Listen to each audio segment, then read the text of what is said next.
I think that it's very in line with the books that this movie and a lot of the previous, I guess all of them, have ended on a cliffhanger. Pain. Lately, I've become very well acquainted with it. The type that comes when you've been hurt repeatedly by the same person. I love the cliffhangers. I love that they've become like a kind of, an essential, iconic aspect of the franchise, because that, everyone, I love how annoyed everyone gets when they don't get to figure out what happens. It's lovely.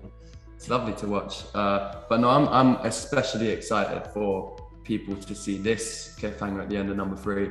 Enough! Stop! We are all fools in love. The fact that they're both having daddy issues kind of at the same time, and they've both had relatively similar childhoods in relation to their father, you would think it would bring them together and it would be something that they could bond over. But I think it drives them apart because Tess is just dealing with so much and now feeling like she has to be an emotional support to her partner who's also dealing with so much. I think it's just a little too much for her to handle. I like to think, especially when applying it to Harden and Tessa for a lot of their arguments, I like to think of it as not them tallying up arguments, but there's almost like a set number of arguments they can have, and every time they have one, it's kind of ticked off, and that's one argument that they've kind of completed, essentially.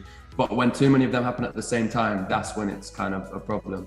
So if they can kind of, get through each one, I do definitely think that, they can help each other and it does improve them. The accumulation of arguments isn't necessarily a bad thing, but kind of, they're clearing the air and working through those issues to eventually, hopefully, one day be free of the argumentative tendencies. I think there's a lot of problems that are kind of, it's like the straw that broke the camel's back, and it's all being bottled up and it's becoming a little bit too much for her to handle. So I think in the next film, we get to see the consequences of that, and everything that they're going through kind of reaches a climax in the next film, which is partly why it's my favorite, because we get to really have, I feel like, what the climax of their relationship is. It's the kind of accumulation and leading up to kind of the amount of arguments that they're having and where they're trying to get to is I guess what we enjoy seeing so much, and the reason we keep coming back. I think a happy ending would be great because of everything that they've been through. They deserve a happy ending.